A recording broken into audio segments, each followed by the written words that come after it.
blood creeping up from the heathens. Got will, got fight, got pride, got reason. If they wanna go eat, then you know I'm gon' feed them. If you're coming for me, hope you're ready for a demon. I got eyes in the back of my head, I'm seeing. Take me for granted and you know I'm leaving. I'ma take what's mine with the webs I'm weaving. I could take this crowd from seeing to believing. Got a taste for blood and my tongue keeps bleeding from the words I spit. So sharp, so freezing, so cold. Behold, frostbite they feeling. I could tear you apart or I could go heal them. Don't believe in fate, don't believe in ceilings. I just need a taste and my mind starts feeling. I don't pace myself, I grind on kneeling. Got lust for change, I just love the feeling.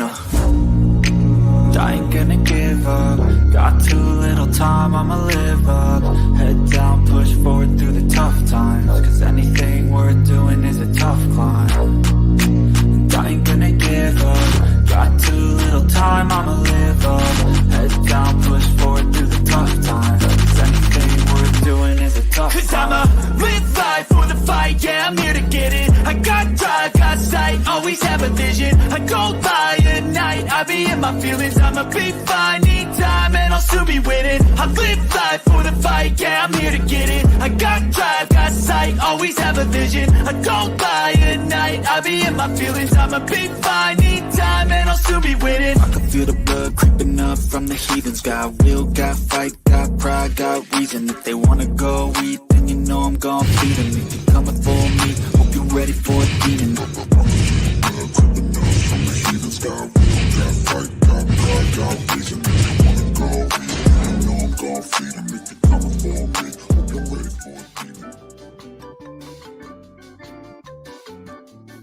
a demon. Good evening, everyone.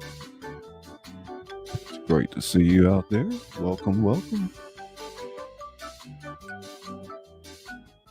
Special production planned for you tonight. I'm Scully Pop, your host, the author that reads to you.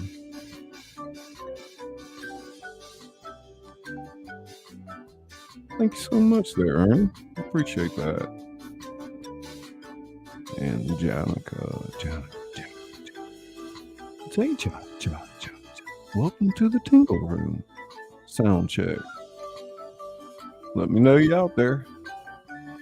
Now I am with the chat. Hey, Sunshine. Native Wild Man. There's Bella. Bella. H-Ska. Hey, Maureen. How you doing, darling? It's the wonderful Izzy Ska. Let's go ahead and get Izzy's link out there because this overlay is brought to you by Izzy Ska. And she did a wonderful job. You're going to love it. Looking good. You sound fine. Okay. Hope to show you whole time. The Emerald Wonderland. Ding. Hey, KK Ska. Queen Caitlin. Ernie Hatbaker. Thank you so much, Ernie. Big supporter. Hey, Letty Me. Zindy Ska. Zindy. Hey, Misha. They're coming in. Share it out. It's Lawless in World TV. Ska. Lawless in a World.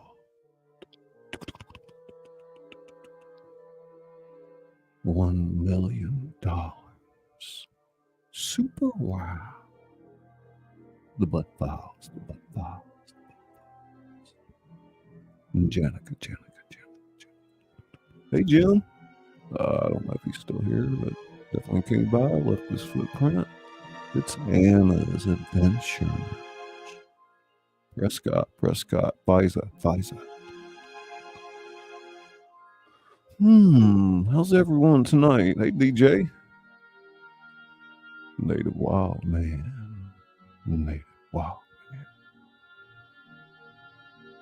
Yeah, you're right. ZP, Zindy Pop. tingle brain.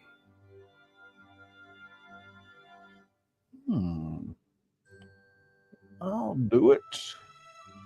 So yeah, we'll look at the eyeball here a little bit.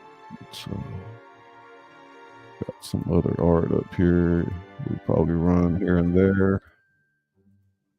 Looking good. Our wonderful new avatar up there. Compliments of Izzy Sky. Boom chicka rock. Boom chicka meow. Let's go. Let's go. Take off to take it off the eyeball. Pick your number, the roulette will spin. It's the Tin Hatter. Offspring from the Tin Land and the Hatters. Hey Christine, how you doing? Y'all kick back and enjoy the reading tonight. Don't forget to hit the like, subscribe to the channel. A number of ways you can support us, your time being the most important. Super chats, memberships, etc. Tingle, tingle, tingle, tingle, tingle, tingle, everybody. Tingle, tingle, tingle, tingle, tingle, tingle, tingle.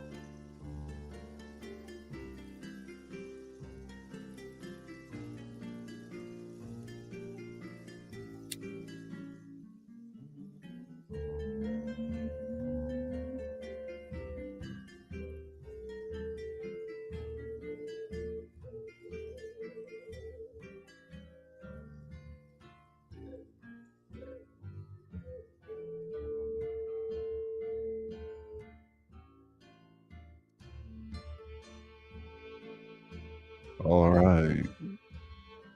Let's dive into the fascinating world of AI storytelling. Imagine this. You're snuggled up in bed, ready to drift off to dreamland, when suddenly you feel a strange tingling sensation. As you groggily open your eyes, you realize something's off. Your vision is pixelated. Your thoughts are coming in binary, and oh no, you've been transformed into a digital entity overnight. Welcome, fellow storytellers and tech enthusiasts, to the Metamorphosis 2.0, where Kafka meets code and AI becomes our literary muse. You know, as a writer, I've always been fascinated by the way stories evolve. Remember when we used to gather around campfires, spinning yarns about heroes and monsters? Well, folks, the campfire has gone digital, and our stories are getting an AI makeover that would make even the most tech-savvy caveman's head spin.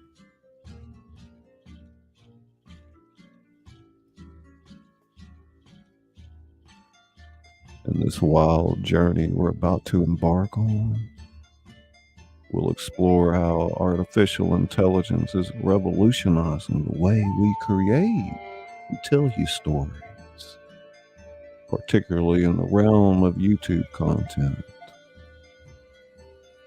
We'll dive deep into the binary ocean of AI-generated art and character design, and see how these digital offspring can dance across our screens in ways Pixar animators could only dream of.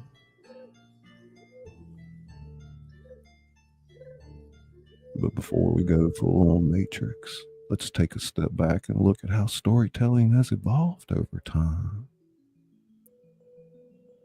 And it's like watching a caterpillar transform into a butterfly. Except our butterfly has circuits for wings and can process data faster than you can say once upon a time.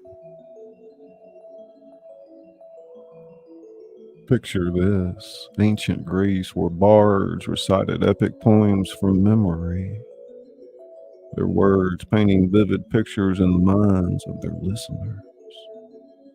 Fast forward to the invention of the printing press, and suddenly stories could travel far and wide without playing a game of telephone. Then came radio, television, and finally the internet. Each a new medium adding its own special sauce to the storytelling stew. Now we're standing on the precipice of a new frontier, where AI isn't just a tool for telling stories, but a collaborator in the creative process. It's like having a writing partner who never sleeps, never gets writer's block, and can come up with plot twists that would make M. Night Shyamalan jealous. Don't worry, my fellow wordsmiths and pixel pushers, AI isn't here to replace us. Think of it more like autocorrect on steroids.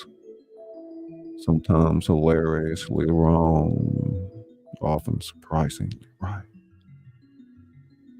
Always pushing us to think outside the box.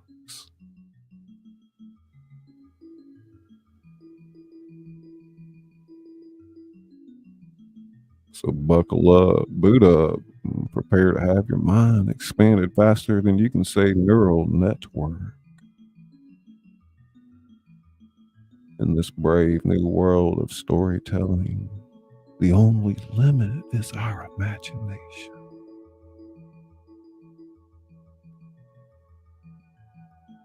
Ready to take the red pill and see how deep the AI rabbit hole goes?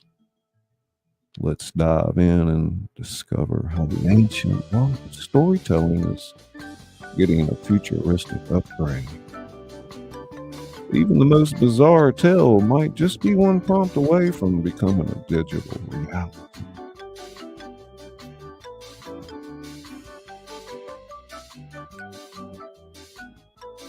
Oh, great to see all you wonderful faces out there. I'm sure I've picked Ajot's curiosity. I plan to read the prototype tonight, and we'll see how it goes from there. There'll be one episode after another, and possibly several seasons. There's Kimbers. Not ready to take auditions yet. Hey, just Jason. Let's go. Lawless. So yeah. Hey, crossover. Gus.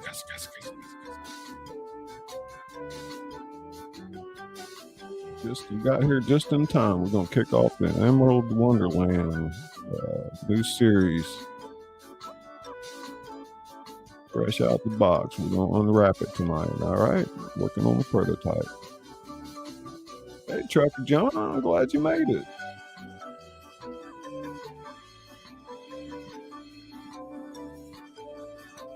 I think some of you will be pleasantly surprised. Yeah, let's try to keep those backgrounds moving around a little bit too.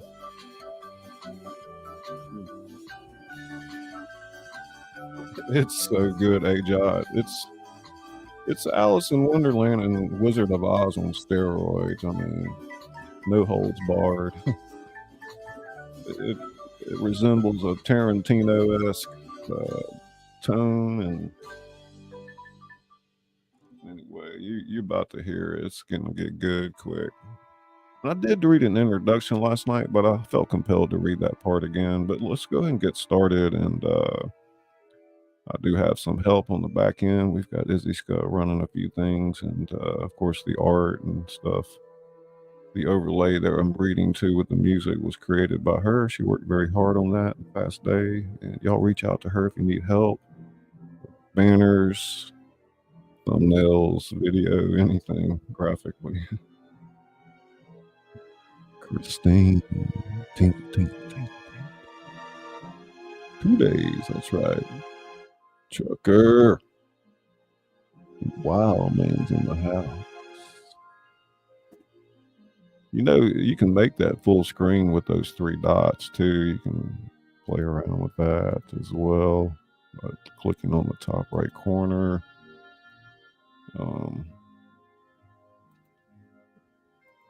So that was a tin hatter there.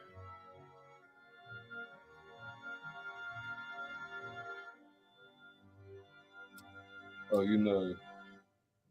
Oh, you know. Oh, good.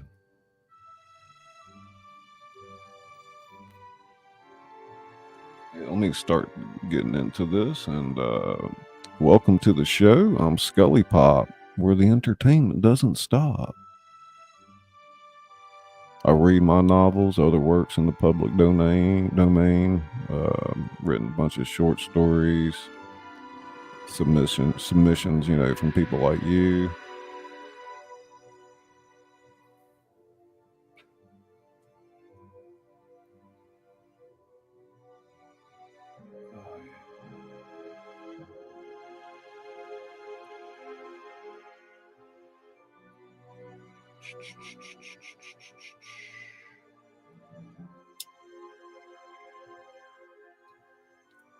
Find a good starting point here. You know, I suppose with you on the back end, I can go over here and leave my comments up where I can see y'all. Yeah, that works good.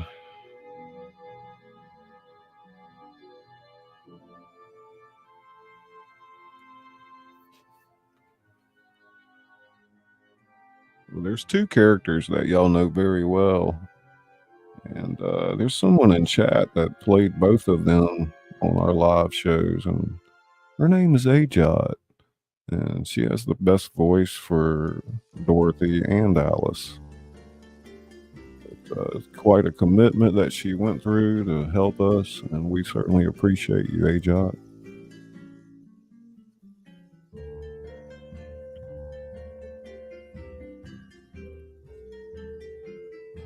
The Emerald Wonderland, where Oz meets Wonderland. Our cast of characters are Dorothy Gale, spirited 16-year-old girl from Kansas with a thirst for adventure. She wears her iconic blue gingham dress, but now with combat boots and a leather satchel. Her hair is tied in a messy bun, and she carries a multi-tool instead of a basket. Alice Liddell, a curious 15-year-old English girl with long blonde hair and piercing blue eyes. She wears a modernized version of her blue dress, complete with striped leggings and sturdy hiking shoes. Alice carries a notebook filled with sketches of the strange creatures she's encountered.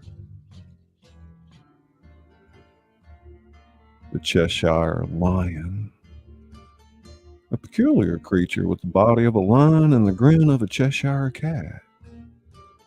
Its fur shimmers with an iridescent quality, changing colors based on its mood. It speaks in riddles and can turn invisible at will.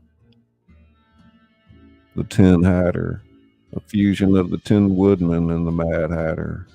He has a metallic body adorned with gears and cogs, topped with a large top hat that produces random objects. His face is painted with clockwork patterns, and he speaks in a mix of ticking sounds and nonsensical rhymes. The Scarecrow Queen, once the ruler of Wonderland, now dethroned and seeking revenge. She appears as a tall, slender figure made of straw and burlap, wearing a tattered red gown and a crown of thorns. Her eyes glow with an eerie green light, and she can control plants and vegetation.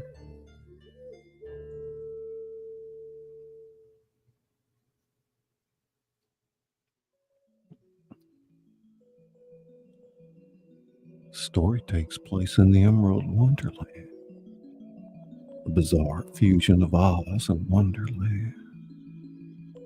Towering mushrooms with emerald caps dot the landscape. while yellow brick roads twist and turn, defying gravity. Rivers of liquid rainbow flow upwards, and playing card soldiers march alongside munchkins. The sky above is a kaleidoscope of colors, with two suns, one gold, one silver, rotating around each other in an endless dance. TWP, sk, sk, sk, sk.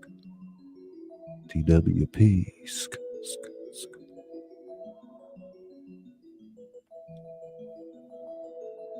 Part 1 of Episode 1, Season 1. Picture this, folks. Two worlds, each weird in their own right, suddenly decide to have a cosmic head-on collision. Boom, chicka rah. You've got yourself in the Emerald Wonderland. A place where curiouser and curiouser meets. There's no place like home, and has a love child that would make Salvador Dali scratch his head.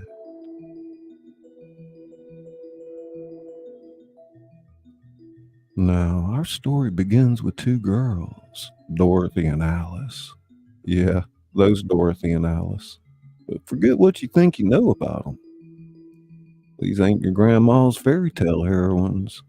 These girls have seen some shit, and they're about to see a whole lot more.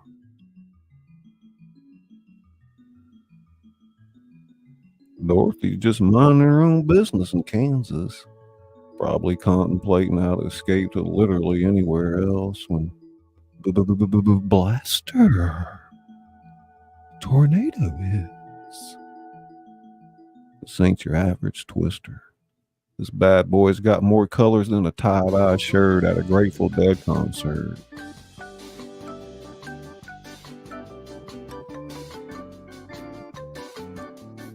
Or she can say Annie M.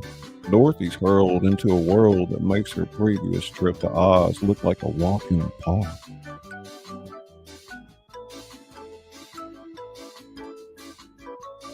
Meanwhile, Alice is chasing after that damn rabbit again. This time, instead of falling down a hole, she steps through a mirror and finds herself in a place that makes Wonderland look like a quaint English garden.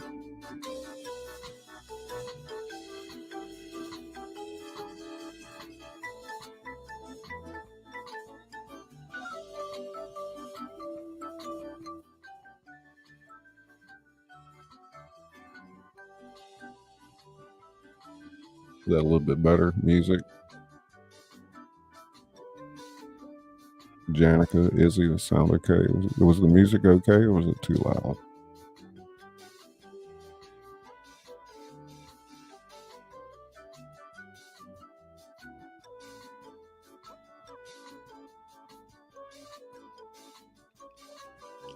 It was okay the way it was.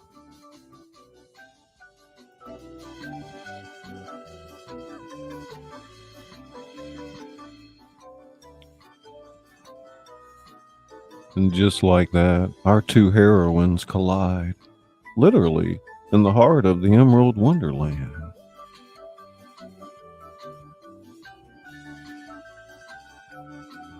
Dorothy's brushing herself off after the collision. Well, I've got a feeling we're not in Kansas anymore, or Oz for that matter. Alice is adjusting her headband. Curiouser and curiouser, I don't suppose you've seen a white rabbit around here, have you? Honey, the only rabbit I've seen lately was in my aunt's stew pot. But I've got a hunch we've got bigger problems than missing rodents.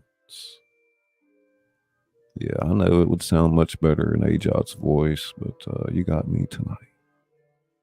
A deep, purring voice echoes around them. They cannot see the Cheshire Lion because he has made himself temporarily invisible. Then he flickers his iridescent colors at them and says, problems or opportunities? It all depends on how you look at it, or if you look at all. The girls both look at each other as if they've seen these types of characters before. Not a lot shakes them at this point. The girls are older, wiser, tougher, dressed to do battle for some unknown reason. Alice's eyes are widening. Good gracious, you remind me of someone I once knew, only considerably more leonine.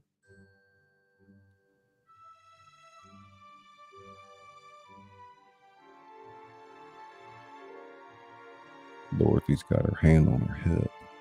Great, another talking animal. Let me guess, you're here to send us on some wild goose chase to save this crazy mixed up world? Cheshire Lion's grin is widening impossibly. Chase? Oh no, my dears. The chase has already begun, and you're the ones being pursued. The question is, by what? A distant, metallic, ticking sound grows louder.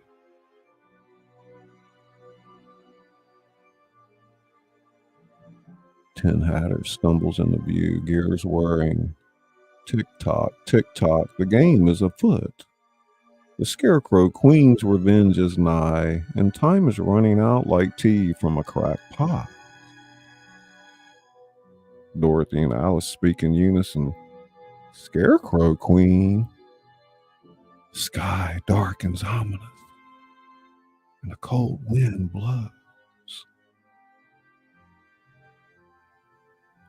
Scarecrow Queen, her voice echoing from all directions. Welcome to my Wonderland, little girls. I do hope you'll stay forever. As the story unfolds, our heroines must navigate the treacherous Emerald Wonderland, facing challenges that blend elements from both Oz and Wonderland. They'll encounter familiar characters in unfamiliar forms, solve mind-bending riddles, and ultimately confront the Scarecrow Queen in a climactic battle that will determine the fate of this merged and magical realm. Hey, Tom, welcome in, Tom and Meg. What life, what life? The narrative weaves together themes of friendship, courage, and self-discovery as Dorothy and Alice learn to trust each other and their own abilities. The story culminates in a twist ending that leaves the door open for future adventures in this strange new world.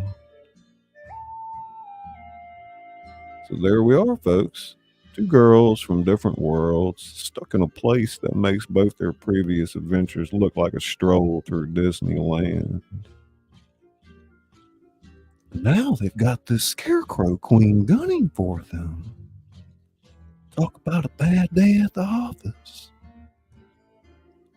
Hey, Pats fan. Welcome, welcome. But our girls aren't about to roll over and play dead. No, sir. Dorothy's got more grit than a Kansas dust storm, and Alice, well, let's just say she's dealt with her fair share of royally pissed off monarchs before. Hey, welcome in, Pat. Thank you. As the Scarecrow Queen's ominous laughter fades, Dorothy and Alice exchange a look. It's one of those looks that says, well, shit, here we go again. Superfood, superfood, superfood. Oh, it stretched my arm. Oh, thanks, Pat. Damn, bud. You go ahead. Appreciate that, man. So here we go again. Dorothy rolls her sleeves up. All right, Wonder Girl. Looks like we got ourselves a situation. Any bright ideas? Alice taps her chin thoughtfully. Well, in my experience, the best way out is usually through. Though in this case, I'm not entirely sure what we're going through.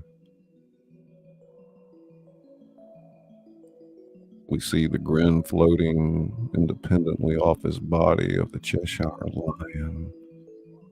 Through the looking glass, down the rabbit hole, over the rainbow, it's all the same when worlds collide.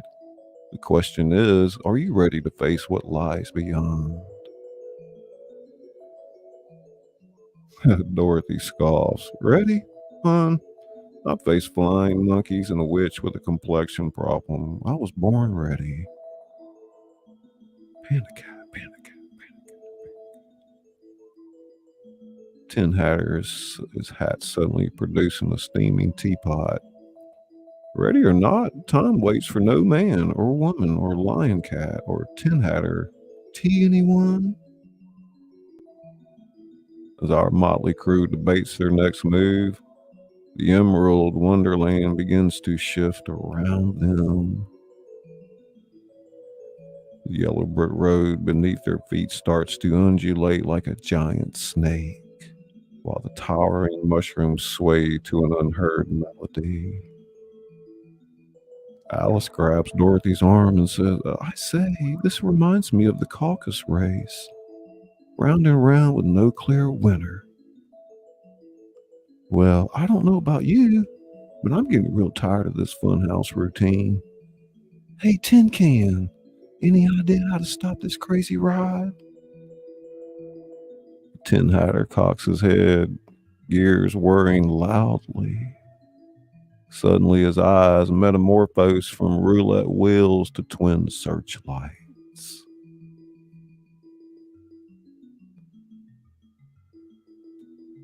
When the path beneath you twists and turns, sometimes the only way forward is up.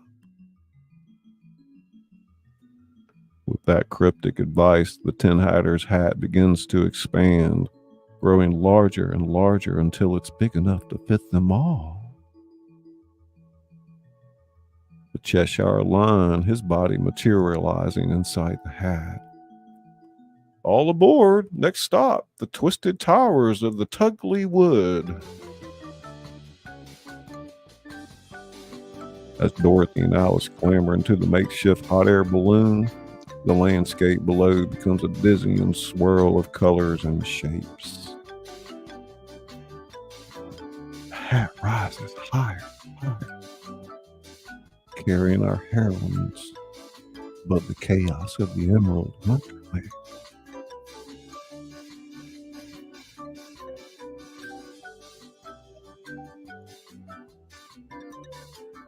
Dorothy, she's peering over the brim. You know, I've flown in some strange things before, but this takes the cake. Alice's hair is whipping in the wind. Oh, I do hope we're not headed for a fall. I've had quite enough of falling for one lifetime.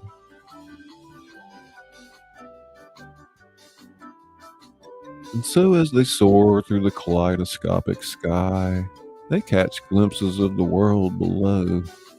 A chessboard, check. Try that again.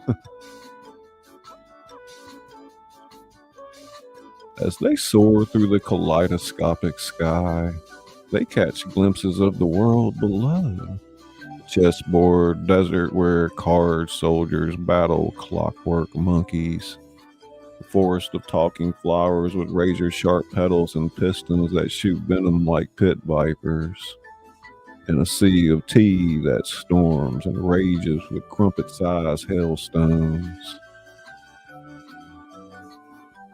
Suddenly, a flock of jub-jub birds, terrifying creatures with the bodies of vultures and the heads of alarm clocks, appear on the horizon, screeching and diving towards the hat. Cheshire Lion, his grin turning into a snarl. I hate to be the bearer of bad news, but it seems we have some uninvited guests. Dorothy reaches into her satchel. Don't suppose anyone brought a really big fly swatter? As the jub-jub birds close in, Alice's eyes light up with an idea. Dorothy, your multi-tool, does it have a mirror? Dorothy nods. pulling out the tool and flipping up a small mirror. Alice grabs it, angling it to catch the light of the twin suns.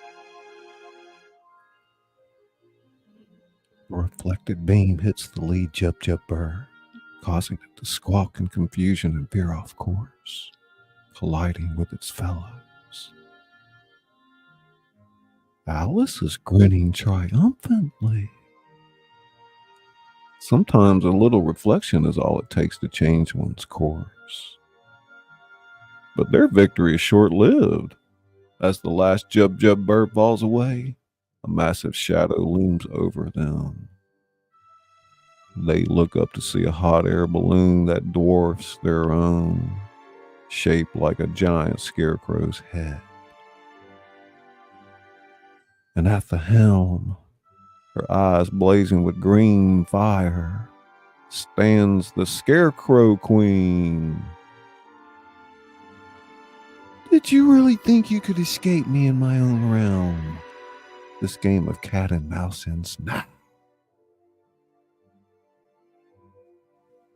As the Queen's balloon bears down on them, our heroes find themselves trapped between the proverbial rock and a hard place, or in this case, between a vengeful monarch and a very long fall.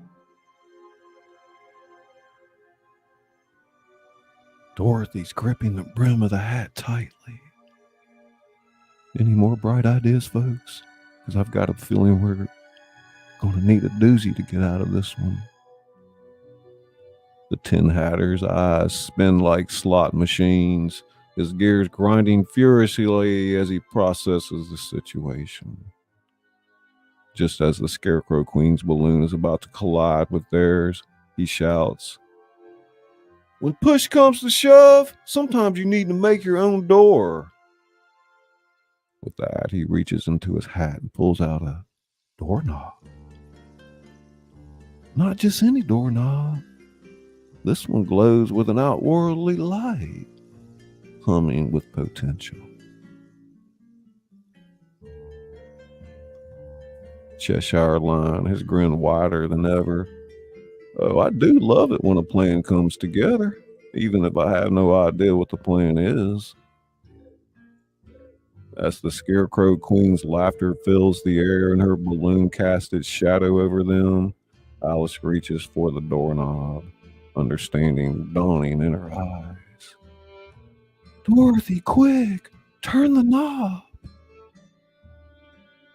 Together, the girls grasp the doorknob and turn. For a moment, nothing happens. Then, with a sound like reality itself tearing at the seams, the door appears in midair. Without hesitation, our heroes dive through, the door slamming shut behind them just as the Scarecrow Queen's balloon crashes into the space they occupied moments before. Where have our intrepid adventurers landed? What new challenges await them on the other side of this impossible door? And will they find a way to save this merged world before the Scarecrow Queen's revenge tears it apart?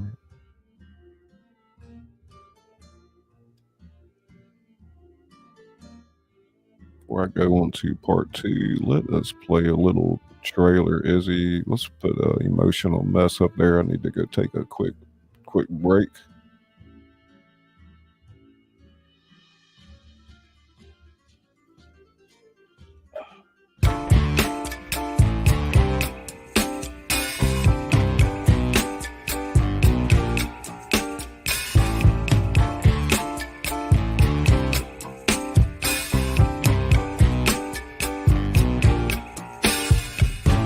I'm overheated.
What do y'all think so far? Good, pretty good. So check my mic.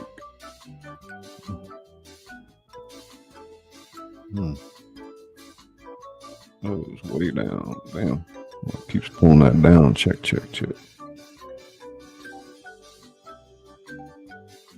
Hey, Robin. How you doing?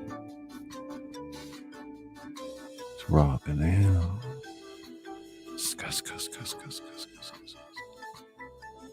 TGIF alert. TGIF. Tingle. Roxanne. Hey, Venture, is that bluegrass? Yeah, that's bluegrass. Hey, welcome. Native Wild Man. Hey, Blood. I'm glad you made it. Awesome. Everybody's here. Everybody. Super wow.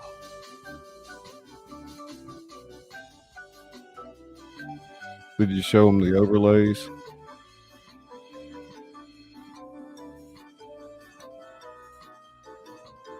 What's poppin'? Janica.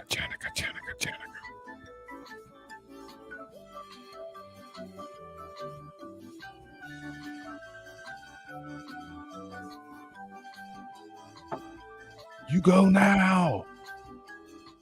now.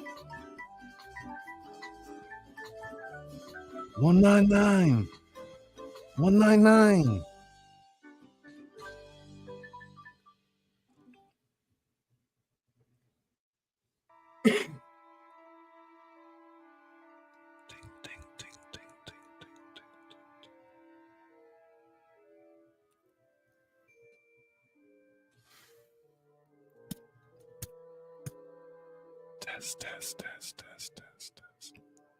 Test, Robin.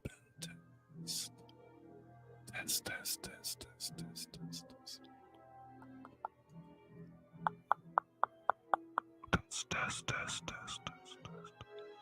Ja. Hey, Ja.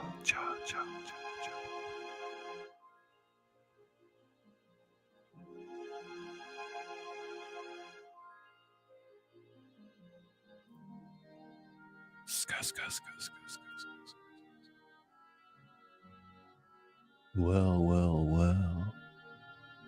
Just when you thought our little band of misfits was about to become scarecrow chow, they pull a vanishing act that would make Houdini green with envy. But as any fool who's ever tried to outrun their problems knows, sometimes the frying pan and the fire look an awful lot alike.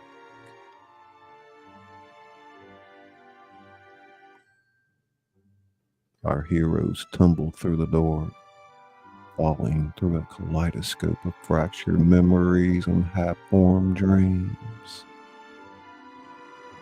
It's like someone took a blender to the collected works of L. Frank Baum and Lewis Carroll and hit puree, served it up with a side of LSD. They land with a thud in a place that makes the Emerald Wonderland look like a quaint suburb.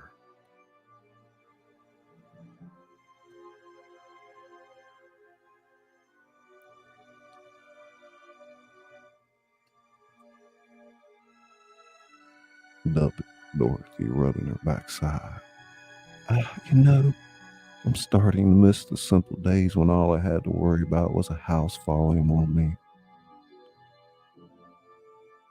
Alice is brushing off her dress. I dare say this place makes the Queen of Hearts garden look positively ordinary.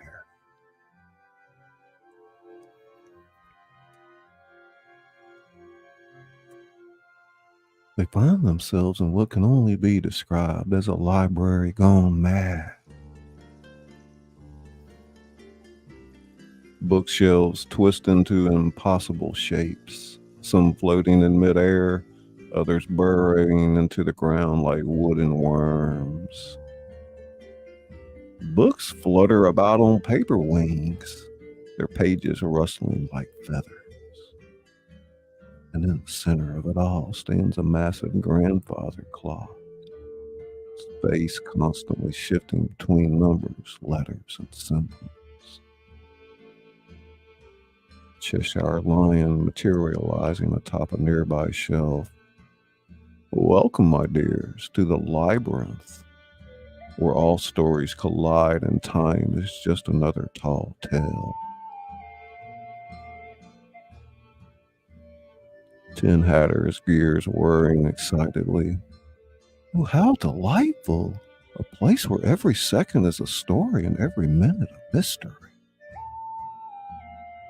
As they take in their surroundings, a book swoops down, nearly taking off Alice's head.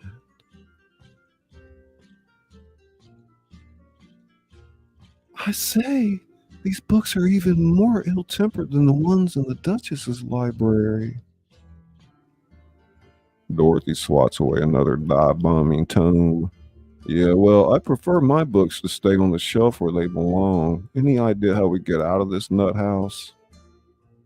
Before anyone can answer, the grandfather clock begins to chime. But instead of a normal bong, each strike releases a burst of stories into thin air. Characters and scenes from different tales swirling around our heroes like a literary tornado.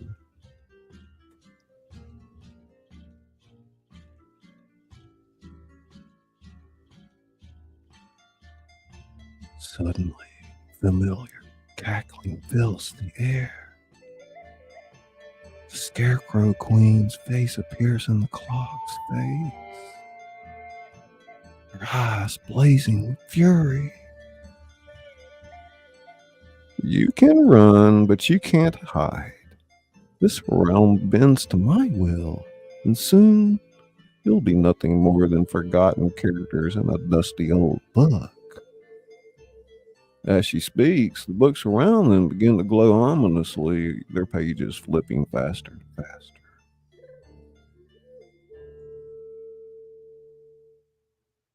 Tin Hatter, his hat spinning wildly. Quick! We must find the right story before we're written out of existence.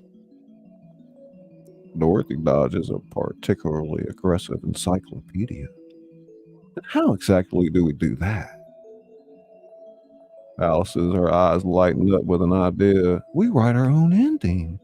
Dorothy, your multi-tool, does it have a pen? Dorothy nods, pulling out a pen from her trusty multi-tool. Alice grabs it in the blank book that's fluttering nearby. If this place is where all stories meet, then perhaps we can craft our own tale, one that leads us to victory. As Alice begins to write furiously, the world around them starts to shift and change. The word she pens comes to life, creating a path through the chaotic library. Cheshire Lion, his grin widening. Ah, the pen truly is mightier than the sword, especially when the ink is mixed with a little magic and a lot of moxie. They follow the glowing trail of words, ducking under floating shelves and leaping over rivers of spilled ink. The Scarecrow Queen's face appears on the covers of books, snapping at them as they pass. You think you can outwit me? I am the author of your doom. Dorothy rolling her eyes. Lady, you need some new material. That villain shtick is getting old. As they race through the labyrinth, Alice continues to write, her words shaping their reality. She describes a door or a way out, and suddenly it appears before them, shimmering with possibility. Tin Hatter clapping his metal hands. Oh, bravo! A machine of our very own. just as they reach for the doorknob, the Scarecrow Queen materializes in front of them, her straw body reddening with barely contained rage. This ends now. You've meddled in my story for the last time. She raises her arms and the books around them rise into the air, forming a whirlwind of paper and binding.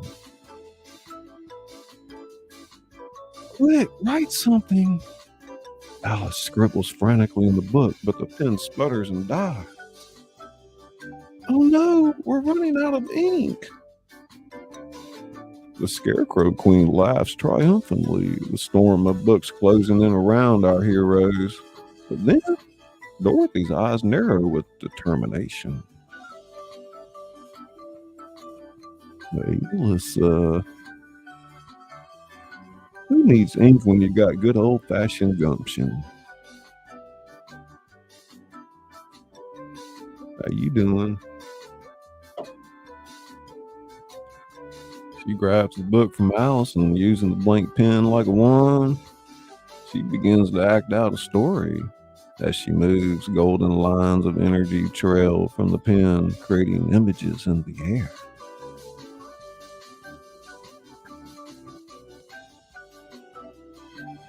Dorothy, her voice strong and clear.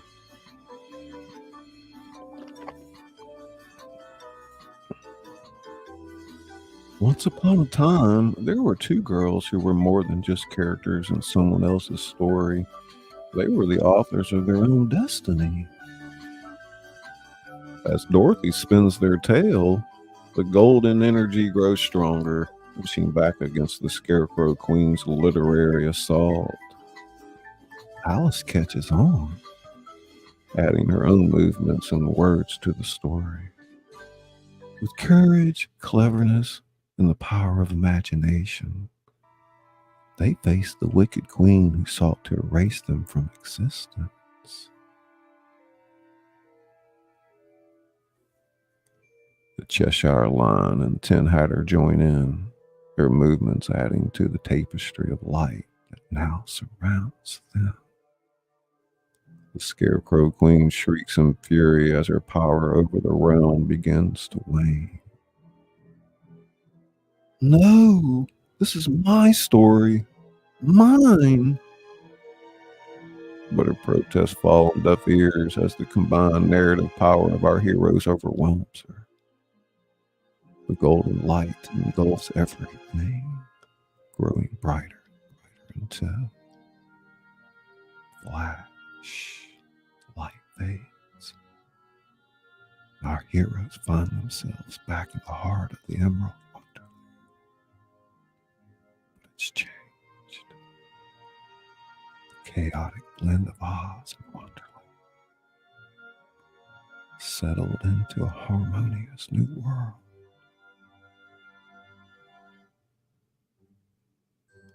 And the Scarecrow Queen? She stands before them. Her crown of thorns has transformed into a circlet of golden wheat, and her eyes no longer blaze with hatred.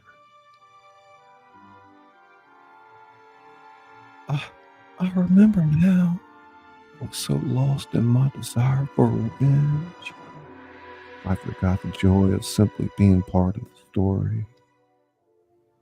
Dorothy and Alice exchange a smile, realizing that in writing their own ending, they've given everyone in this merged world a chance at a new beginning. Well, I'll be a monkey's uncle. Looks like we did it, Wonder Girl. Indeed we did, Kansas. Though I must say, I'm rather looking forward to the sequel.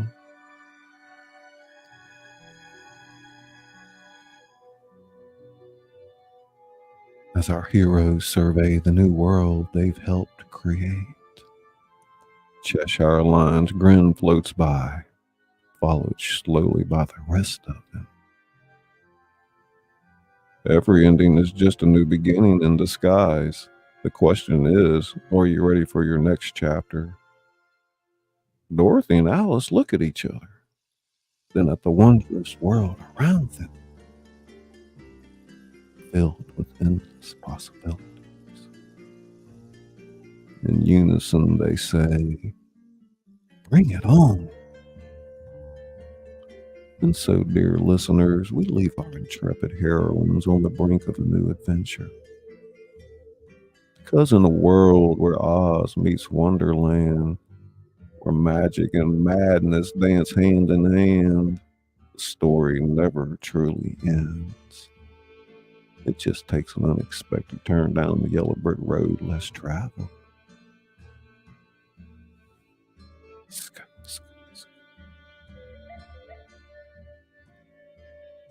Oh, shit, what did I do?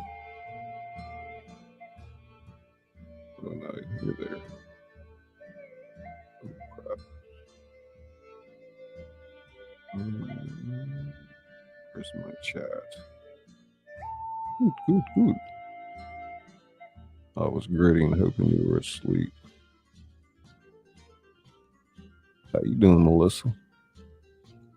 Janica's back. Hey, Kimbers. Johnny. Sunshine. Popcorn tingles. Roxanne. Oh yeah.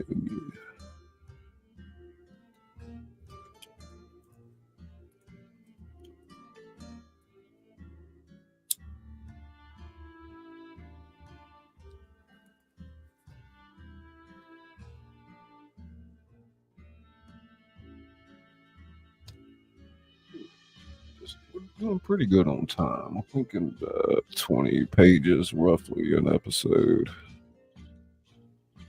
20 pages maybe.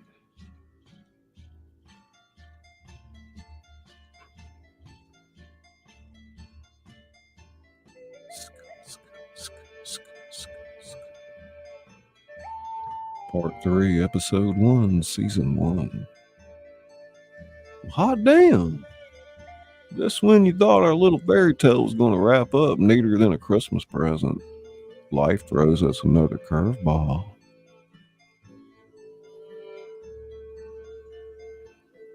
But hey, that's the thing about stories, folks. They're like that never-ending pasta bowl at Olive Garden. Just when you think you're done, boom, here comes another heaping serving of plot.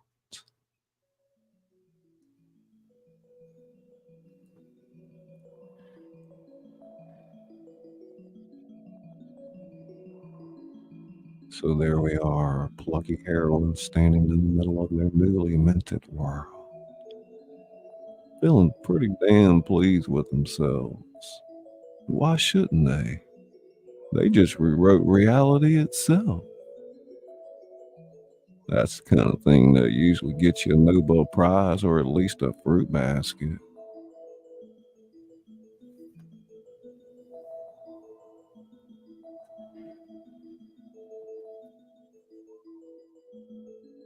But as any two-bit philosopher will tell you, with great power comes great, well, you know the rest.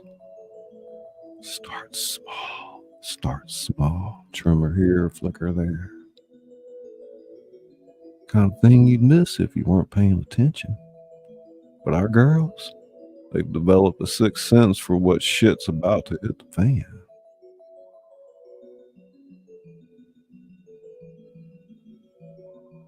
Dorothy's frowning as she feels the ground quiver.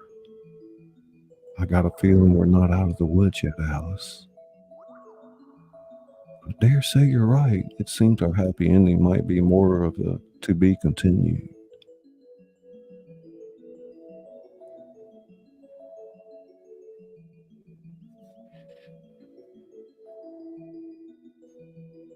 Suddenly, the world around them starts to glitch.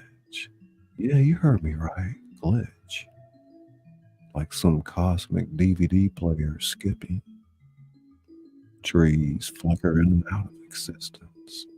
The yellow brick road starts doing the wave, and the sky circles through colors faster than a mood ring on a manic depressive.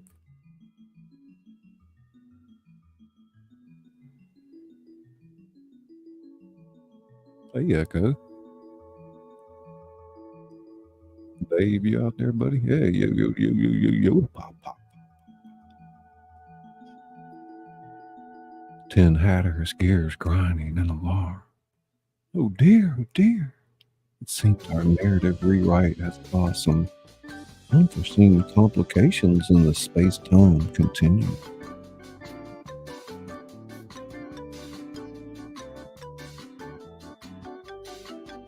Cheshire Line, his grin fading in and out like a faulty neon sign. You play with the fabric of reality, sometimes you end up with a few loose threads. Or anyone can say wardrobe malfunction.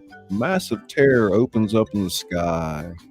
And through that tear, our heroes catch glimpses of other worlds, other stories. Cinderella's pumpkin coach races past, chased by a pack of velociraptors. Captain Ahab harpoons the Cheshire Cat's grin. The big bad wolf huffs and puffs at a house made of vibranium. Scarecrow Queen, her wheat crown wilting. What have we done? The barriers between stories are breaking down. Dorothy ducks as Mary Poppins flies by, locked in an aerial dogfight with a TIE fighter. I'm going out on a limb here, but I don't think this is supposed to happen. Alice watches in horror as the card soldiers march past, led by a lightsaber-wielding Red Queen. We've created a literary singularity. All the stories are converging. As chaos reigns around them, our heroes huddle together, trying to come up with a plan. Well, it's kind of hard to think straight when you've got Sherlock Holmes riding by on Falcor the Luck Dragon, pursuing Moriarty, who's stolen Dorothy's ruby slippers. Tin Hatter, his hat producing a series of increasingly bizarre objects. Perhaps if we reverse the polarity of the narrative flux, or maybe a nice cup of tea will sort everything out. Cheshire Line materializing and dematerializing rapidly when all the stories become one. Does that make it the ultimate tale or the end of storytelling altogether?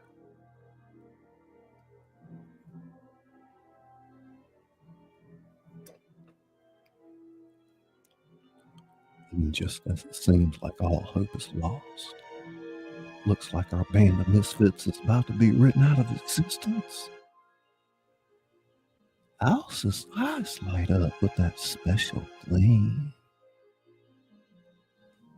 You know the one. It's the look that says, I've either got a brilliant idea or we're all about to die spectacularly.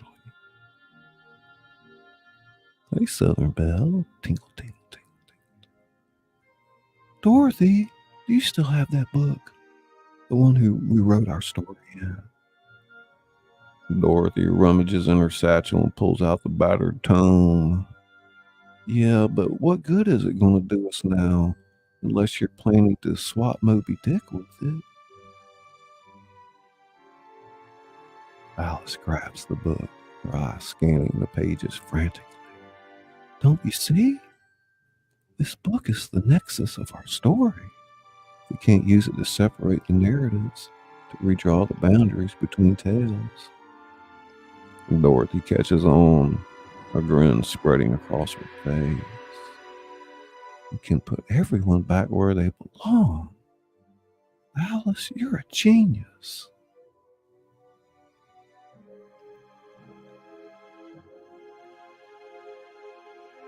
But before they can put their plan into action, a new threat emerges. Rising from the chaos, forming like a storm cloud of pure malevolence, is a figure that makes the Scarecrow Queen look like a friendly neighborhood librarian. It's the narrative nullifier, a being born from the collision of every literary villain ever conceived. It's got Sauron's eye, Captain Hook's swell hook, Voldemort's nose or lack thereof, and a laugh that would make the Wicked Witch of the West run for cover. Narrative nullifier's voice, a cacophony of every evil cackle in literary history. Foolish children, you thought you could control the power of stories. I am every dark ending, every twist of fate, every unhappily ever after, and now I will unmake you all. As the nullifier looms over them, growing large with each story it absorbs, our heroes exchange a look. It's the kind of look that says, well, we're in deep shit now. But damn if we're going down without a fight. Dorothy rolls her sleeves up. All right, Wonder Girl, you ready to write us one hell of a finale? My dear Dorothy, I thought you'd never ask. And so, with the fate of all stories hanging in the balance, our heroines prepare to face their greatest challenge yet. Will they manage to separate the tangled threads of narrative and save the multiverse of fiction? Or will the narrative nullifier reduce all of literature to a blank page? Stick around, dear listeners. This is one story you'll definitely don't want to miss the end of. Ting, ting, ting, ting, ting, ting. Sk, sk, sk, sk, sk. Hey, I have a coloring book with Cheshire the Cat in it. Oh, cool.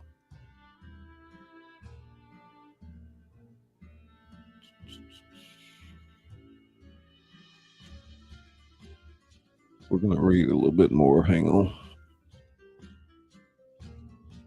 I think there's five scenes, I think. We're about to read part 4, so. Yeah, part 4, episode 1, season 1, coming up in 2 minutes.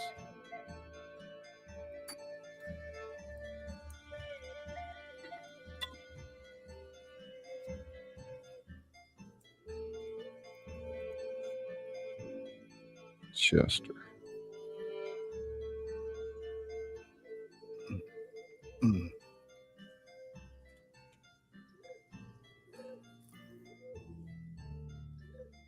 Yeah, I'm not sure what she's talking about either. I'm confused. So many elements to this already.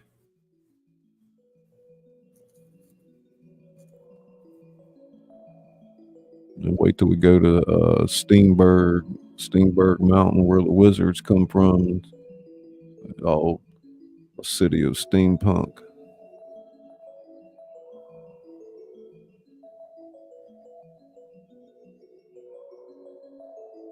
Janica, enjoying the story so far? Hey, C4. Welcome to the show. Welcome, welcome, welcome.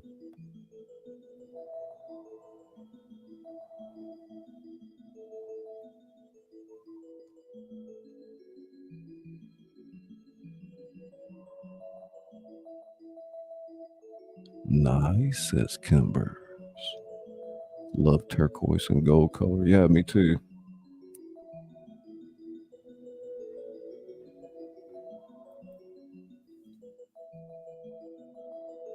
And you know what's cool about it, Janica? We're gonna have like 10 episodes a season. I'm thinking like 4 seasons.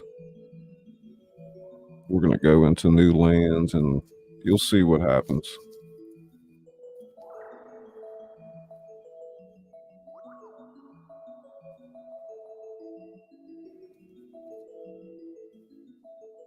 Y'all give Izzy a big hand for helping behind the scenes. She is a part of our international team.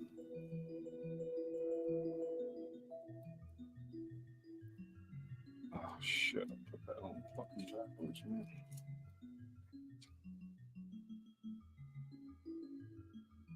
Crazy.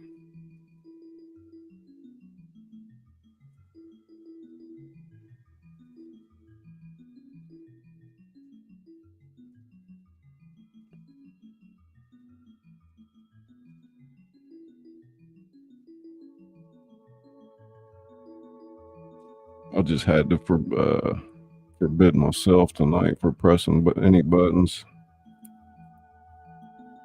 Well, mostly no, but maybe a few.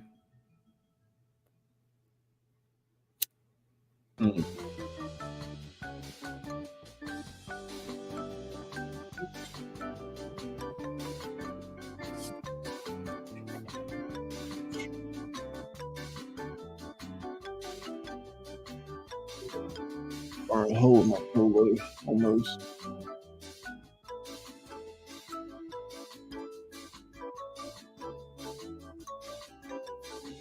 Thank you, Wild Man.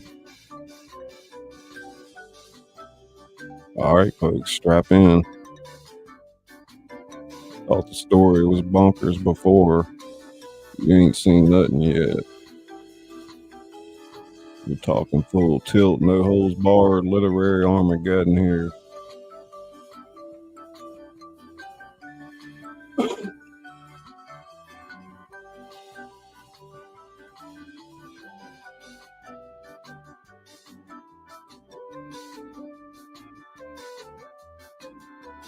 And our plucky heroines, they're staring down the barrel of a gun loaded with every bad ending ever written.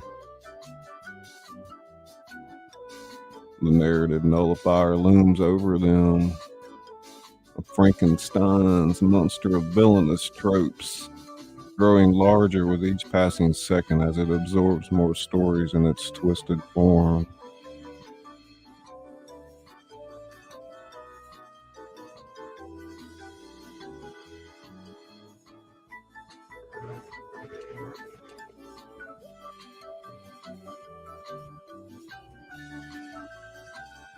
Your pitiful attempts at authorship end here. I will erase you from existence and rewrite all of reality in my image. Dorothy's glaring defiantly. Yeah, well, I've clicked my heels 3 times and made a wish, buddy. And my wish is for you to take a long walk off a short yellow brick road.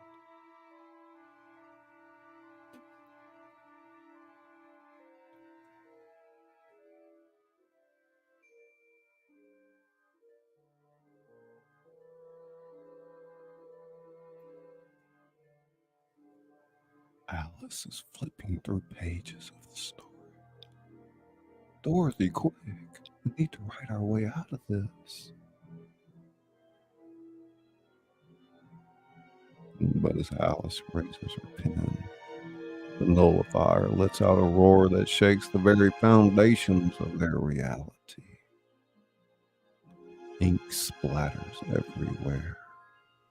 Words become jumbled, and for a moment, it seems like all is lost.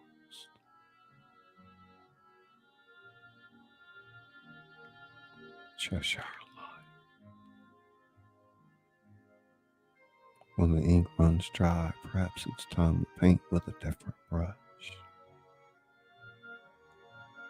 Tin Hatter's gears grinding furiously.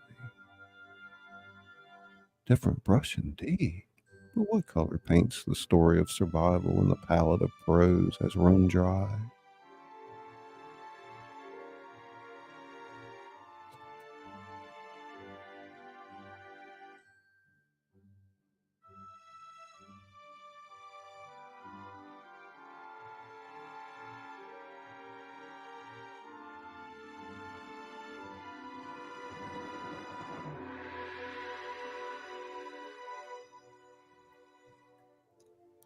And that's when it hits them like a ton of bricks. Yellow bricks, to be precise. Hey, Mark. Welcome, welcome, welcome. That's it. We've been trying to write our way out. What if we need to do more than just write? Of course, in Wonderland, it was never just about the story, but about living it. With a shared nod of understanding, our heroines leap into action. Not with pens or books, no sir. They start to dance. Yeah, you heard me right, dance. Dorothy kicks off her shoes and starts tapping away like she's auditioning for a Broadway show. Alice, not to be outdone, begins a graceful ballet that would make the Red Queen green with envy. The Tin Hatter joins in with a mechanical moonwalk that would make Michael Jackson jealous. On the Cheshire Line performs a gravity-defying aerial routine, his grin the only part of him fully visible. The narrative nullifier is confused. What is this foolishness? But it's not foolishness, it's magic. Pure, unadulterated story magic. It's our heroes dance. The world around them begins to change. Words scattered begin to coalesce. Shapes Cinderella's slipper becomes a disco ball. The big bad wolf starts howling out a beat. Captain Hook's ship transforms into a floating dance floor. Even the Scarecrow Queen gets in on the action, her straw limbs swaying to the rhythm. Dorothy's spinning. Come on, Alice. Let's show this overgrown anthology what real storytelling looks like. Indeed, for every story is but a dance of words, and every dance a story untold. As they move, the book in Alice's hand begins to glow. Words flow from its pages, swirling around like a literary tornado. These aren't just any words. They're the essence of every story ever written, ever told, ever spun. And as our heroes dance, they weave these words into a new narrative. A story of hope, of courage, of friendship that transcends the boundaries of any single tale. The narrative nullifier howls in rage, but with each step, each twirl, each leap, it begins to shrink. The villainous aspects that made up its form begin to separate, turning to their own stories. Tin Hatter, his hat sprouting fireworks. By Jove, I think they've got it. They're rewriting the rules of engagement. Cheshire Line is grin wider than ever. When the pen fails, let your feet do the talking, or in this case, the dancing. As the dance reaches its crescendo, Dorothy and Alice join hands, spinning faster and faster. The world around them becomes a blur of color and light, stories separating and reforming, finding their proper place in the grand tapestry of literature.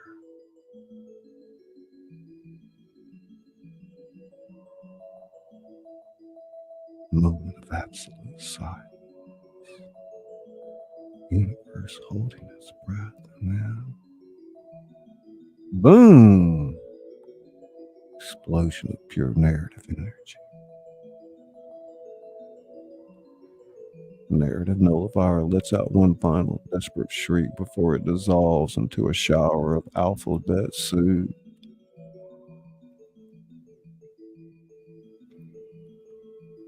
As the light fades and the dust settles, our heroes find themselves back in the Emerald Wonderland. But it's changed. It's balanced. The best parts of Oz and Wonderland coexist in perfect harmony.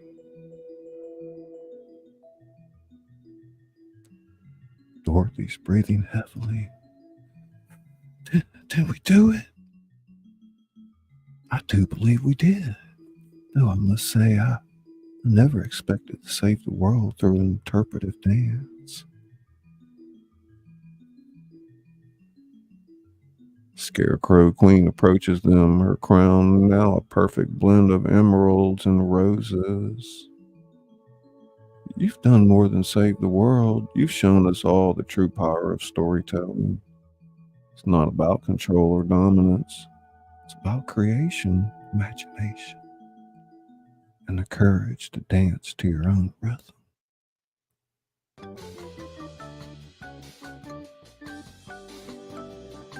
Cheshire Lion. Every ending is but a new beginning, and this, my friends, is one for the books. And so, dear listeners, we leave our intrepid heroines at the dawn of a new adventure. Because in a world where Oz meets Wonderland, where magic and madness dance hand in hand, the story never truly ends. It just waits for someone brave enough, crazy enough, to turn the page and see what happens next. After all, isn't that what all great stories are about?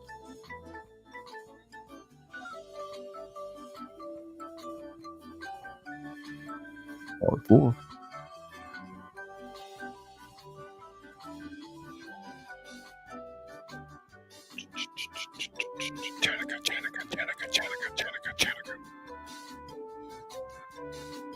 Izzy. Robin. Campers. Markska.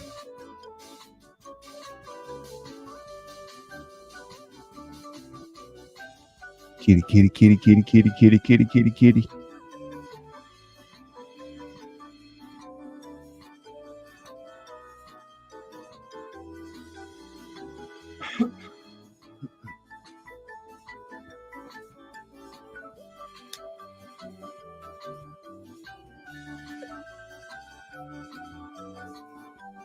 Well. Just when you thought our dynamic duo could catch a break,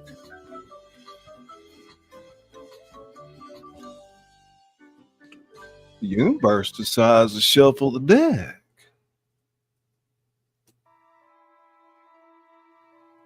It's been a hot minute since Dorothy and Alice rewrote reality. Blaster.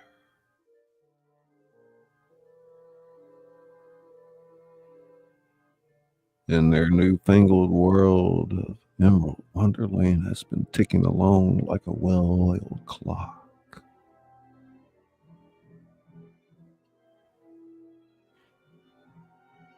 But as any 2-bit fortune teller will tell you, peace in a magical realm lasts about as long as a snowball in hell.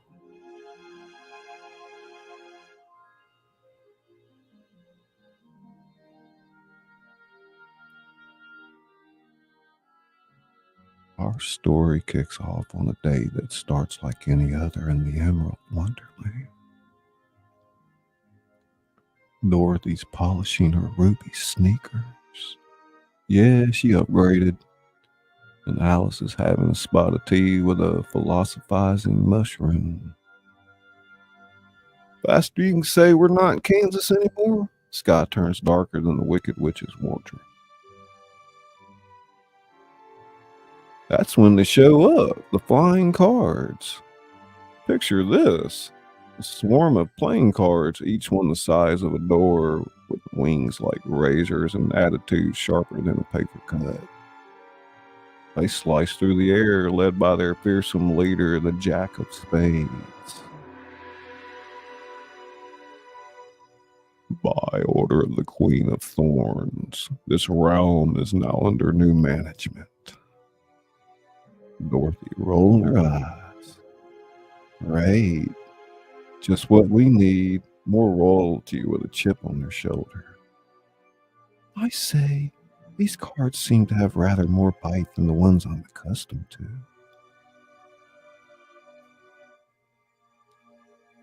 Before our heroines can so much as blink, flying cards are wreaking havoc. They're cutting down mushroom houses, dealing out destruction faster than a Vegas blackjack dealer on speed.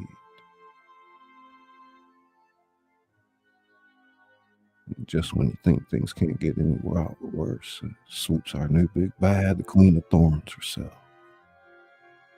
Imagine the inseminated love child of the Queen of Hearts and the Wicked Witch of the West, with a dash of poison ivy thrown in for good measure. She's got green skin that's covered in thorny vines, a crown made of barbed wire, and a cackle that would make a hyena cringe.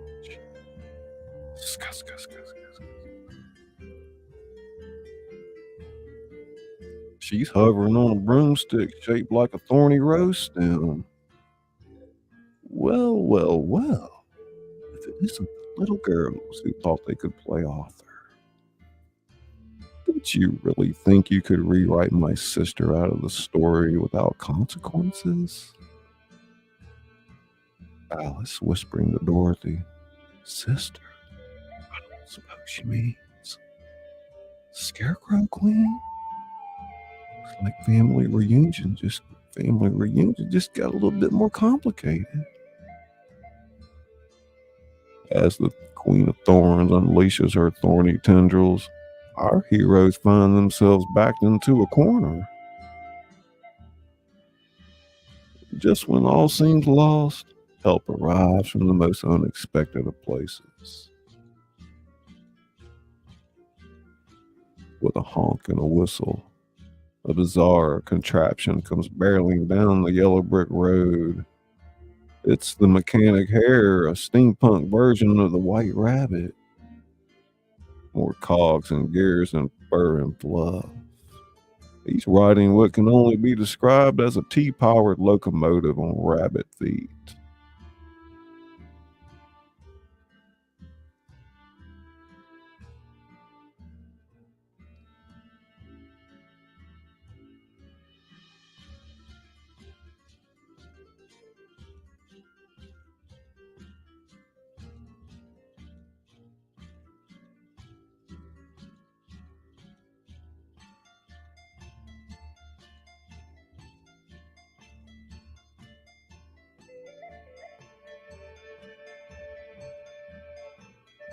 Mechanic hare's pocket watch doubling as a steam gauge.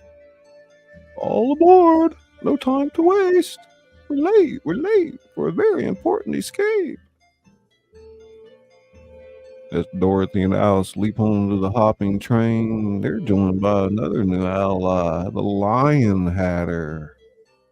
Imagine the cowardly lion in the Mad Hatter's get up, spouting riddles and roaring with laughter. Why is a raven like a writing desk? Better yet, why is a thorn queen like a pain in the mane? Oh, how I love a good riddle in the face of certain doom. And so, with the Queen of Thorns and her flying cards in hot pursuit,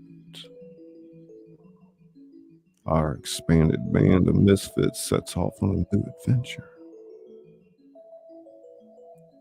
They're racing against time. Across a landscape where the laws of physics were more like vague suggestions. Well, Wonder Girl, looks like we've got ourselves another doozy of a story to write.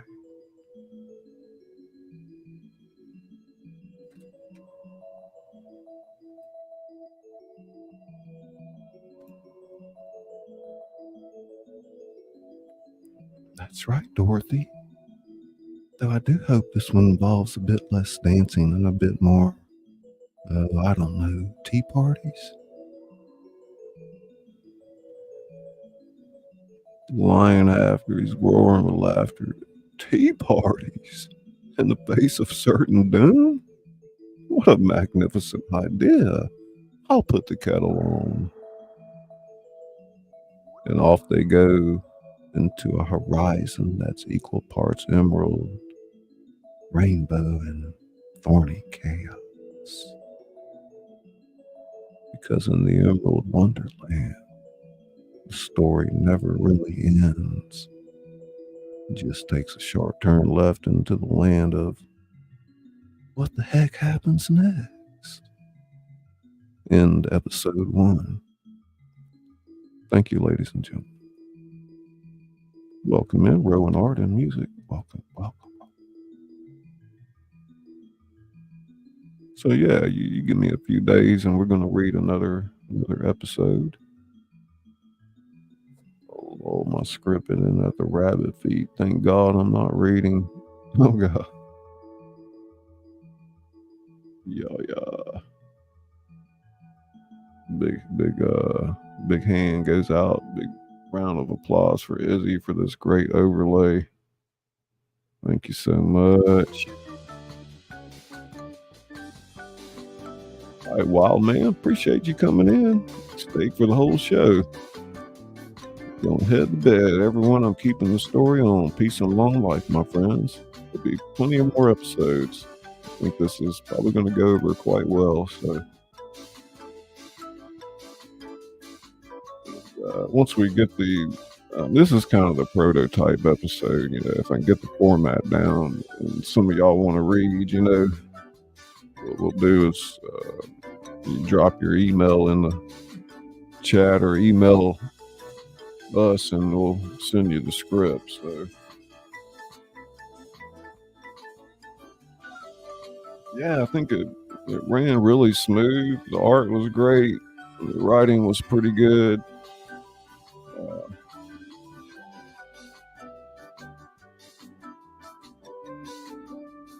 Very interesting.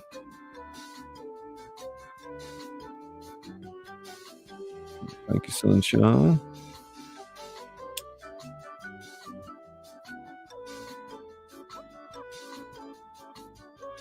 I'm glad you enjoyed it, Yoda. Appreciate you and Echo coming by.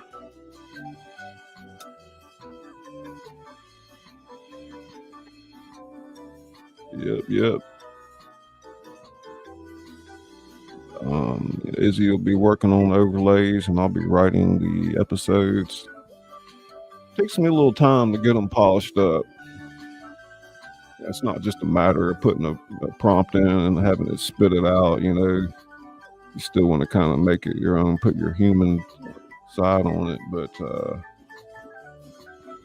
I'll just say this: a lot better than like working with Chat GPT when you're doing writing. You work with Claude, Anthropic, and I mean, I've got some really great prompts for many different things. If anybody, you know, is looking for stuff like that, but yeah, we got like several things under the hood working over here graphically. So, you know, I'm working with Leonardo. Izzy's working with Canva. They both have their pros and cons.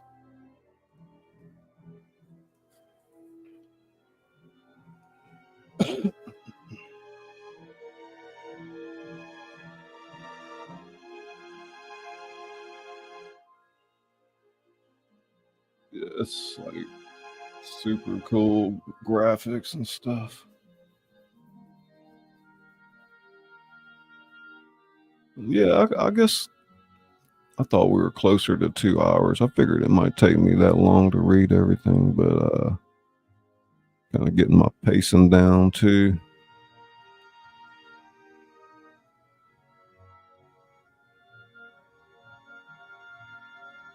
Whew.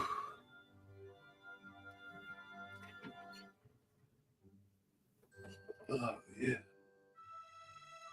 I enjoyed doing that tonight. It was fun.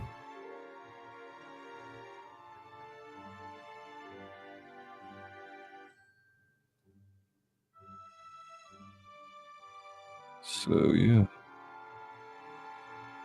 Izzy is the best graphic artist for Scully stories, right?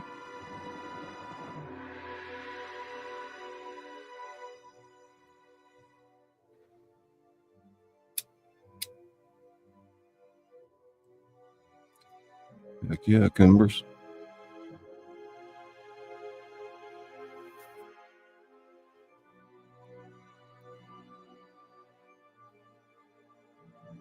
Yeah, I mean, I say we just keep running these, working on these episodes. Like, you kind of wonder why hasn't anybody done this yet?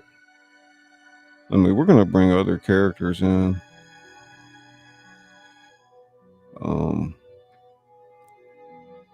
characters from different stories. I mean, because don't they all come from a Wonderland somewhere? It's almost like creating a parallel universe.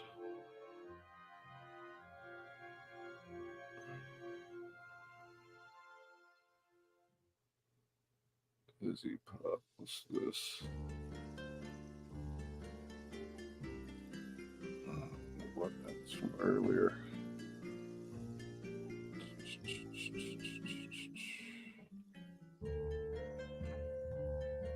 Cracking the whip. Yeah, somebody dropped Izzy's link.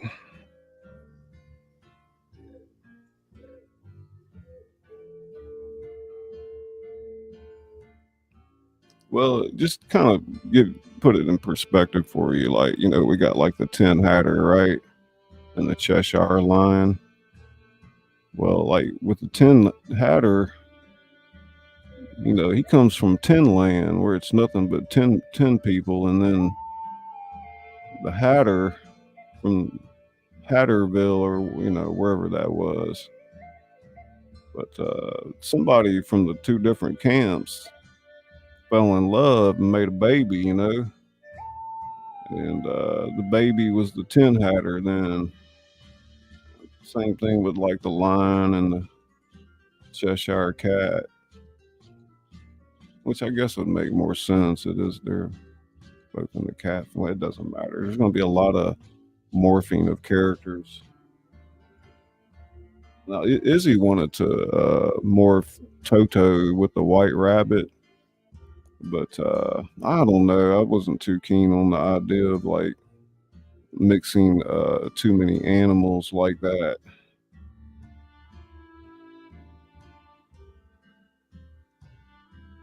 I mean, maybe we need to be a little brave. That might have been more my decision based more on like political correctness.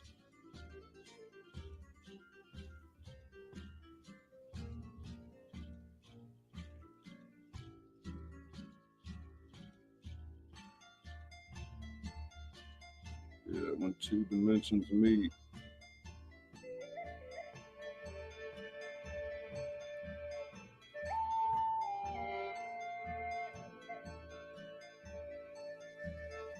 Chimera, yeah.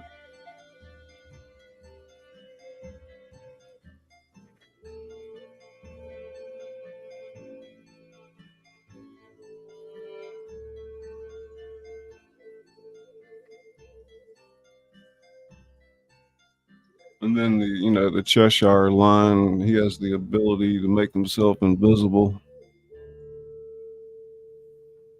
I guess he's like a chameleon of iridescence.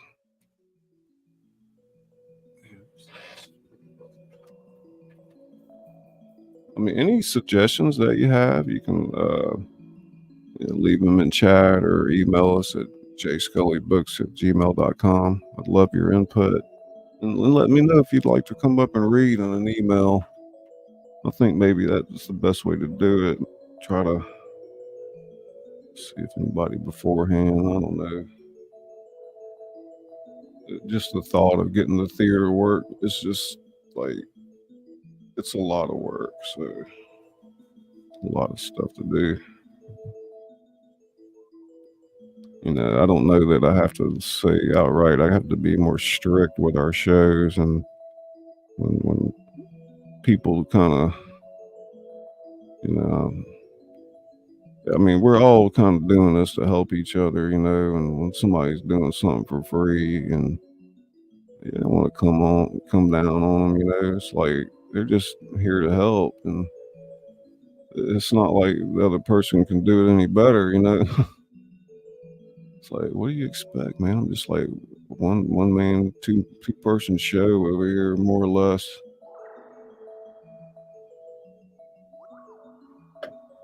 I don't know. I can't really deal with doing like a lot of rehearsals. I mean, we could, as I read, once I get this format down, just have people come up and join in whenever.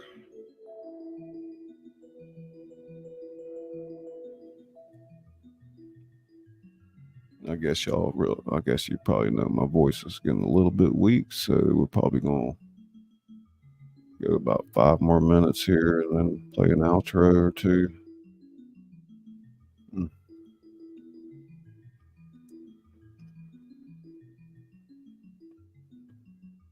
Double good, double mint gum.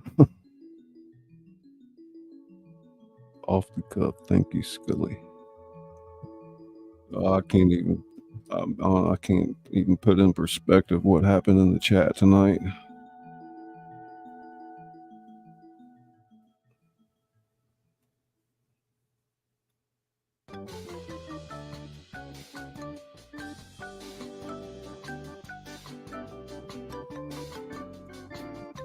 I mean, you can also probably like copy all the messages in the chat and have them summed up in a prompt in like Chat GPT if you want to do a quick version of what went on. But a lot of these type things, some of them can be automated, but I'm just having it's a very steep learning curve. Robin, tingles.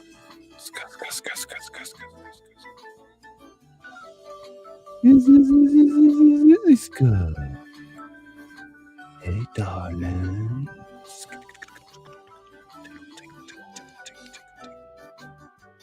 Kimber, sunshine.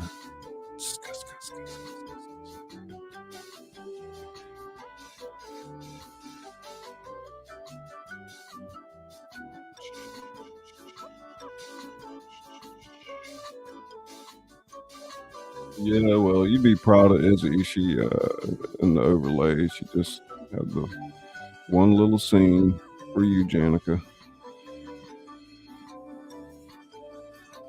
She's like, "You think Janica will like that?" I'm like, "I know she will." Robin, yeah.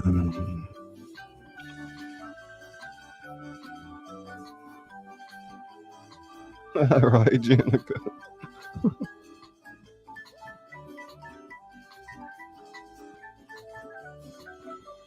Tin Hatter got eyes like a slot machine. The roulette. What was that? Show them that roulette wheel eyeball. That's some funny shit, man.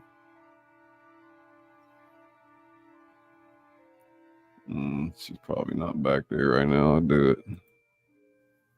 Eyeballs. Come on, eyeballs. Eyeballs.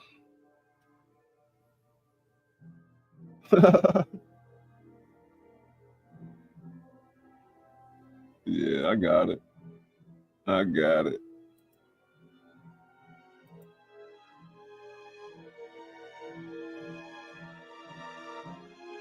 All right, everybody get a number in there. I'm about to drop the, what do you call that, the little roulette ball?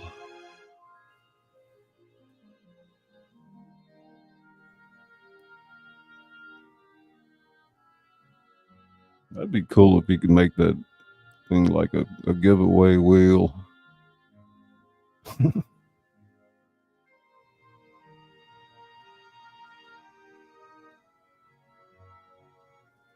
And put it all on black. Nobody wants the green slot. Doesn't that pay a little bit extra? Robin, you want to put it all on red? And she wants number 5. What did I win? You win a cake. Betty Crocker cake. With some Grey Poupon.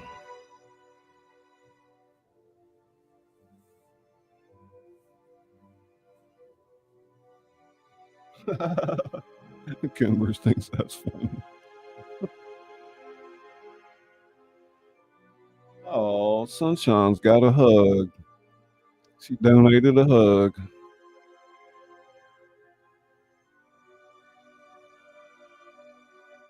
Yeah, a little Grey Poupon, man.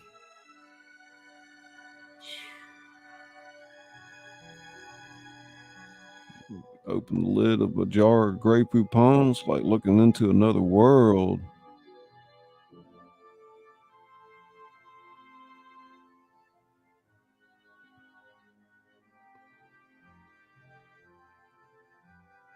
Excuse me, would you have any Grey Poupon?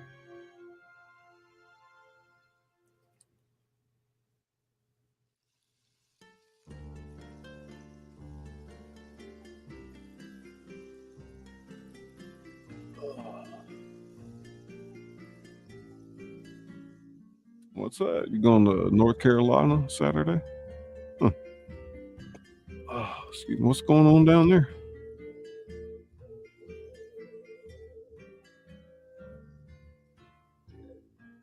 Put my moolah on green. You crazy. You crazy nut. Robin, tinkle, tinkle, tinkle, tinkle. Let's give Robin a big super chat show. What do we call that? She's not back here. That's right.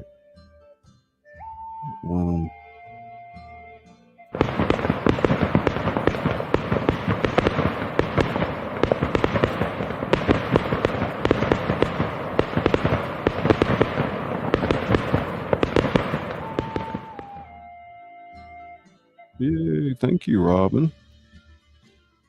So sweet. Robin. Ting, ting, ting, ting, ting, ting. What? Is it too loud? Robin.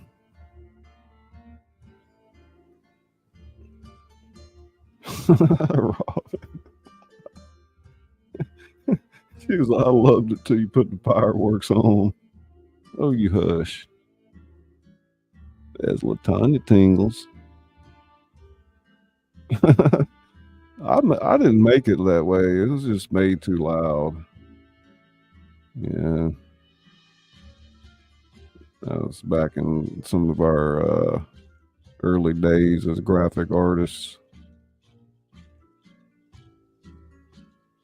I take responsibility, though. That's my fault. Are you getting hypnotized by the eyeballs yet? Some of the overlay that was made from that, and there's some of the other pictures.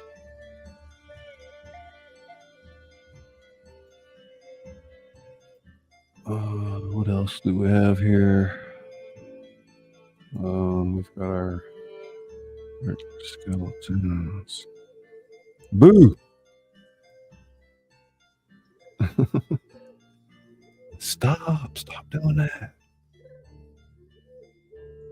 Brain tingling, somebody gonna go boo. Boo, boo, boo. You get you a cup of coffee. Absolutely hypnotized. Hypnotized. Brain tingles. Latanya.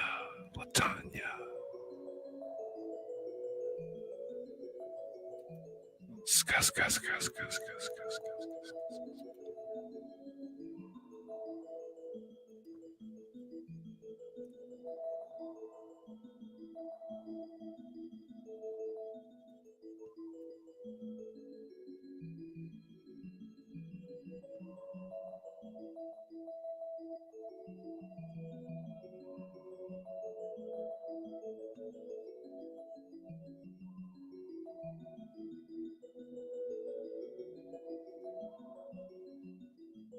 About to get an outro. Get them while they're hot. Scully's getting ready to leave the building. Roll call. Scully pop. Where the entertainment doesn't stop.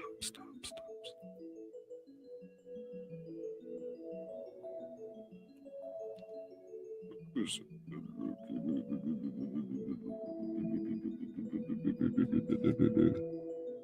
tingle, tingle, tingle.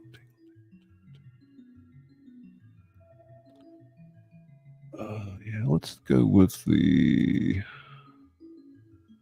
Let's go with the old outro. I really love this groovy outro. Thank you, everybody. Oh, that it. Oh, shit. That's not what I wanted. This is it. I'd like to welcome you to the House of Thrillers. I'm Scully, the author that reads to you. I read my novels and other works in the public domain and submissions from people like you. So buckle up. It's quite the ride, and we'll see you on the other side.